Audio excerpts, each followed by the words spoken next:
اعوذ باللہ من الشیطان الرجیم بسم اللہ الرحمن الرحیم رب اشرح لی صدری ویسر لی امری واحلل عقدۃ من لسانی یفقہوا قولی رب زدنی علما۔ 22 رکوع اور 128 آیات پر مشتمل 14واں پارہ ربع ماہ سورہ الحجر اور سورہ نحل کا احاطہ کر رہا ہے، جو بالترتیب 6 رکوع اور 16 رکوع پر مشتمل ہے۔ میں نے اس پارے کو ڈیوائن وانڈرز یعنی ربانی عجائبات کا نام دیا ہے، کیونکہ رب کی حکمتیں بڑی گہری منطق رکھتی ہیں، جس کا ہر پہلو حیرت زدہ کر دینے والا ہے، کسی عجوبے سے کم نہیں۔ رب کے عجائبات زمین و آسمان کائنات میں کئی رنگوں کی صورت نظر آتے ہیں۔ اس کے احکامات، اس کی تمثیلیں سن کر بندہ ورطۂ حیرت میں چلا جاتا ہے۔ مختلف قوموں پر آنے والے عذاب کی باقیات بھی عجائبات کی صورت موجود ہیں، جو عبرت کا نشان ہیں۔ یہ نشانیاں ہمارے لیے سیدھی راہ کا تعین بھی کرتی ہیں۔ پارے کے پہلے رکوع میں کفار کی روز قیامت مسلمان ہونے کی تمنا کا اظہار کیا گیا ہے۔ اسی رکوع میں قرآن کی حفاظت کی ذمہ داری کا بھی اعلان ہے، جس کا لطیف سا نقطہ یہ بھی ہے کہ جو لوگ اپنی زندگی کو قرآن کے رنگ میں رنگ لیتے ہیں، ان کی حفاظت رب تعالی خود فرماتے ہیں۔ دوسرے رکوع میں کائنات کے سیاروں کی خوبصورتی اور زمین پر موجود رب کی نعمتوں کا ذکر ہے۔ معلوم ہوا کہ فرشتوں کی باتیں سننے والے شیطانوں پر انگارے برستے ہیں۔ تیسرے رکوع میں واضح ہو گیا کہ انسان کو کالی اور کھنکھناتی مٹی سے پیدا کیا گیا۔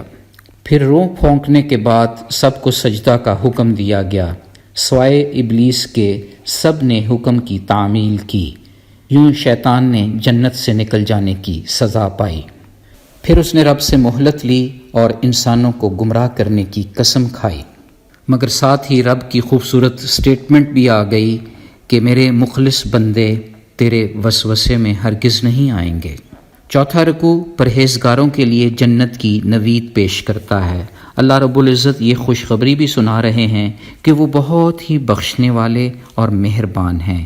یہ بات بھی کھل گئی کہ اہل جنت میں سے حسد، بغض، کینہ ختم کر دیا جائے گا۔ اگر اس دنیا میں بھی دل کو حسد سے پاک رکھا جائے تو یہاں بھی جنت کا سا سماں بندھ جائے۔ پھر اسی رکوع میں حضرت ابراہیم علیہ السلام کو بڑھاپے میں بیٹے کی خوشخبری سنائی جا رہی ہے۔ رحمت خداوندی سے مایوس نہ ہونے کی نصیحت کی جا رہی ہے۔ مایوسی گمراہی کی طرف کھینچتی ہے، یہی وجہ ہے کہ مایوسی گناہ ہے۔ 5ویں رکوع میں قوم لوط پر کنکریلے پتھروں کی بارش کے عذاب کا ذکر ہے۔ یہ سبق بھی مل گیا کہ بے راہ روی رب کے غضب کو دعوت دیتی ہے۔ قوم لوط کے کھنڈرات آج بھی نشان عبرت ہیں۔ پھر قوم شعیب پر ناپ تول کی کمی پر عذاب کا تذکرہ اسی رکوع میں ہے۔ 6 رکوع میں قوم سمود کا حضرت صالح علیہ السلام کے معجزات کو ماننے سے انکار کا تذکرہ ہے۔ 3 دن کی مہلت ختم ہونے پر زوردار آواز کے ذریعے پوری قوم کو ہلاک کر دیا گیا۔ رکوع میں واضح ہو گیا کہ قرآن کریم ایک عظیم نعمت ہے۔ اللہ ہر چیز پر قادر ہے، ہر ایک سے اس کے اعمال کی باز پرس ہوگی۔ اس رکوع میں رب کی تسبیح اور ثنا بیان کرنے کا حکم بھی ہے۔ پارے کا 7واں رکوع اور سورہ النحل کا پہلا رکوع اللہ تعالیٰ کی وحدانیت پر دلیل پیش کر رہا ہے۔ سیدھی راہ کا تعین بھی رب خود انسان کے لیے کرتا ہے۔ 8واں رکوع قدرت خداوندی کے عجائبات اور نشانیاں پیش کر رہا ہے، زمینی بھی اور آسمانی بھی۔ بارش، سمندر، پہاڑ، نہریں، ستارے بنانے کی حکمت پیش کی جا رہی ہے۔ یہ بھی واضح ہو گیا کہ رب کی نعمتوں کا شمار ممکن نہیں، وہ ظاہر اور چھپی ہر بات سے آگاہ ہے۔ 9ویں رکوع میں یہ بات بھی واضح ہو گئی کہ معبود حقیقی صرف اللہ تعالیٰ کی ذات ہی ہے، جو تکبر کرنے والے کو ہرگز پسند نہیں کرتی۔ 10واں رکوع اس بات کو عیاں کر رہا ہے کہ اہل ایمان کی وفات بڑی قابل رشک ہوتی ہے۔ روح قبض کرتے وقت فرشتے سلام پیش کرتے ہیں، جنت میں داخلے کی خوشخبری سنائی جاتی ہے۔ پھر اس پارے کے 11ویں رکوع میں واضح کیا جا رہا ہے کہ اللہ تعالیٰ نے ہر قوم میں اپنا پیغمبر بھیجا۔ اللہ تعالیٰ جب کسی چیز کا ارادہ کرتا ہے تو وہ اتنا کہتا ہے ہو جا، بس ویسا ہی ہو جاتا ہے۔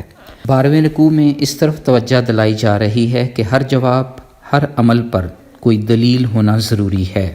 زمین و آسمان کی تمام مخلوق اور فرشتے بھی اللہ تعالیٰ کو سجدہ کرتے ہیں۔ یہ جان کر انسان دنگ رہ جاتا ہے کہ ان تمام مخلوقات کے سائے بھی رب کے حضور سربسجود ہیں۔ 13ویں رکوع میں یہ واضح کیا جا رہا ہے کہ اللہ رب العزت ہی عبادت کے لائق ہے۔ یہ ربانی عجوبہ ہی ہے کہ مشرکین بھی کسی مشکل وقت میں اللہ تعالیٰ کو ہی پکارتے ہیں، مگر بیٹیوں کی پیدائش پر منہ بگاڑ لیتے ہیں، چہرہ غم سے سیاہ ہو جاتا ہے، لوگوں سے چھپتے پھرتے ہیں، حتیٰ کہ انہیں مٹی میں دفن کرنے کا بھی سوچتے ہیں۔ 14واں رکوع بیان کر رہا ہے کہ اللہ رب العزت انسان کو مہلت دیتا رہتا ہے تاکہ وہ توبہ کرتا رہے۔ ایک اور سچائی بھی سامنے آ گئی کہ شیطان برے اعمال کو لوگوں کے لیے خوبصورت بنا کر پیش کرتا ہے، اور یہ کہ تمام اختلافات کا حل قرآن پاک میں ہی موجود ہے۔ 15ویں رکوع میں یہ ثابت ہو گیا کہ دودھ بھی اللہ تعالیٰ کی عظیم نعمت ہے۔ اسی طرح شہد میں رب تعالیٰ کی حیران کر دینے والی قدرت شامل ہے۔ رب شہد کی مکھی کے دل میں یہ بات ڈال دیتا ہے کہ پہاڑوں، درختوں کی بیلوں میں چھتا بنائے۔ یوں اس حیران کن طریقے سے بننے والے شہد میں لوگوں کے کئی امراض کی شفا ہے۔ بخاری شریف کی ایک خوبصورت حدیث ہے، ایک صحابی رسول اکرم صلی اللہ علیہ وآلہ وسلم کے پاس آئے اور کہا میرے بھائی کو پیٹ کی تکلیف ہے۔ آپ نے فرمایا اسے شہد پلاؤ۔ 3 بار آپ نے اسے شہد پلانے کا حکم دیا۔ جب وہ 4تھی مرتبہ آیا تو آپ صلی اللہ علیہ وآلہ وسلم نے فرمایا اللہ کا فرمان سچا ہے اور تمہارے بھائی کا پیٹ جھوٹا ہے، اسے اور شہد پلاؤ۔ چنانچہ جب اسے دوبارہ شہد پلایا گیا تو وہ ٹھیک ہو گیا۔ حضرت عائشہ رضی اللہ تعالی عنہا فرماتی ہیں کہ آپ صلی اللہ علیہ وآلہ وسلم شہد اور حلوہ بڑے شوق سے تناول فرماتے تھے۔ پھر اس پارے کے 16ویں رکوع میں یہ بات سامنے آ گئی کہ اللہ تعالیٰ ہی بندوں کو رزق کے معاملہ میں ایک دوسرے پر فضیلت دیتا ہے۔ اولاد بھی رزق کا ہی ایک سلسلہ ہے۔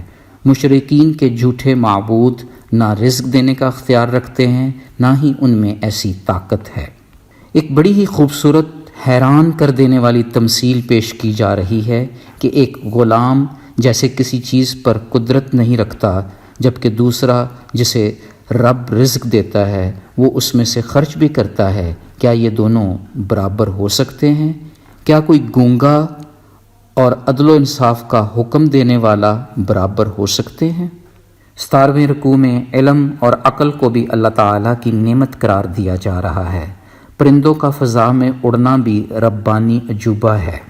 گھر، سایہ، پہاڑ، جانور اور لباس بھی اللہ سبحانہ و تعالیٰ کی عجب نعمتیں ہیں۔ اللہ تعالیٰ کی نعمتوں کی ناشکری کفار کا شیوا ہے، اہل ایمان کا ہرگز نہیں۔ 18واں رکوع روز قیامت کی کفار اور مشرکین کی حالت کو بیان کر رہا ہے۔ جو مشرکین اپنے بنائے ہوئے شریکوں کو دیکھیں گے تو کہیں گے اے ہمارے رب، یہی ہمارے وہ شریک ہیں جنہیں ہم آپ کے سوا پکارتے تھے۔ تو وہ جواب دیں گے تم لوگ جھوٹے ہو۔ 19ویں رکوع میں عدل و انصاف اور قریبی رشتہ داروں کی مدد کا حکم دیا جا رہا ہے۔ بے حیائی، برے کاموں اور ظلم و زیادتی سے بچنے کی نصیحت بھی ہے۔ ہمیشہ وعدہ کی پاسداری کرو، کسی کو دھوکہ مت دو۔ مزید واضح ہو گیا کہ ہدایت اللہ کی چاہت سے ہی نصیب میں آتی ہے۔ تلاوت کلام پاک کا اسلوب بھی اس رکوع کا حصہ ہے۔ 20ویں رکوع میں یہ تنبیہ کی جا رہی ہے کہ دنیاوی زندگی کو آخرت کی زندگی سے زیادہ محبوب نہیں رکھنا چاہیے۔ غافل لوگوں کے دلوں، کانوں اور آنکھوں پر اللہ مہر لگا دیتے ہیں، جبکہ ہجرت، جہاد اور صبر کرنے والوں پر اللہ تعالیٰ کی خصوصی مہربانی ہوتی ہے۔ 21ویں رکوع میں واضح ہو گیا کہ ناشکری سے نعمتیں چھن جاتی ہیں۔ حلال روزی کمانے پر اللہ کی شکر گزاری کا حکم ہے۔ رکوع واضح کر رہا ہے کہ لا علمی میں کیا گیا گناہ قابل معافی ہے۔ توبہ اور اصلاح رب کی بخشش اور رحمت کو دعوت دیتے ہیں۔ 22ویں رکوع میں تمام مسلمانوں کو بھی ملت ابراہیم کے پیروکار بننے کا حکم ہے۔ لوگوں کو حق بات کی دعوت حکمت اور عمدہ نصیحت سے دی جائے۔ بدلہ دیتے وقت زیادتی نہ کرنے کا حکم بھی اسی رکوع میں ہے، لیکن صبر کر لینا بڑا ہی بڑھیا فعل ہے۔ اس خوبصورت پارے کا مختصراً خلاصہ یہ ہے کہ قرآن رب کا کلام ہے، وہی اس کا محافظ ہے۔ قرآن کے داعی بن کر ہم اپنی زندگی کو رب کی حفاظت میں دے دیتے ہیں۔ عجائبات ربانی اپنے اندر منطقی حکمتیں اور نعمتیں سموئے ہوئے ہیں۔ ایک طرف شیطان کو سجدہ نہ کرنے پر کھلی چھٹی دی جا رہی ہے، جبکہ دوسری طرف رب کا مان بھی ہے کہ میرے بندے اس شیطان کے قابو میں نہیں آئیں گے۔ یہ سبق بھی مل گیا کہ دل کو کینہ سے پاک رکھ کر دنیا بھی جنت کا سا منظر پیش کر سکتی ہے۔ اللہ جب کہتا ہے ہو جا تو جو کچھ وہ چاہتا ہے ہو جاتا ہے۔ یہ سچائی بھی کھل کر سامنے آ گئی کہ زمین و آسمان کی ساری مخلوق اللہ کو سجدہ کرتی ہے، حتیٰ کہ ان کے سائے بھی رب کے آگے سربسجود ہیں۔ شہد بھی ایک ربانی عجوبہ ہی ہے جس میں شفا موجود ہے۔ دعا ہے کہ اللہ پاک ہمیں مایوسی سے بچا کر رکھے، ہمیں توبہ کی توفیق عطا فرمائے، علم و حکمت سمیت ہر قسم کے رزق میں اضافہ کرے۔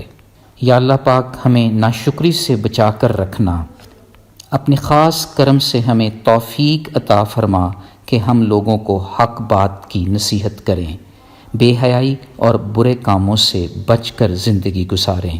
یا کریم مولا ہدایت کے سب راستے کھول دے، ہم آخرت کی زندگی کو دنیاوی زندگی پر ترجیح دیں۔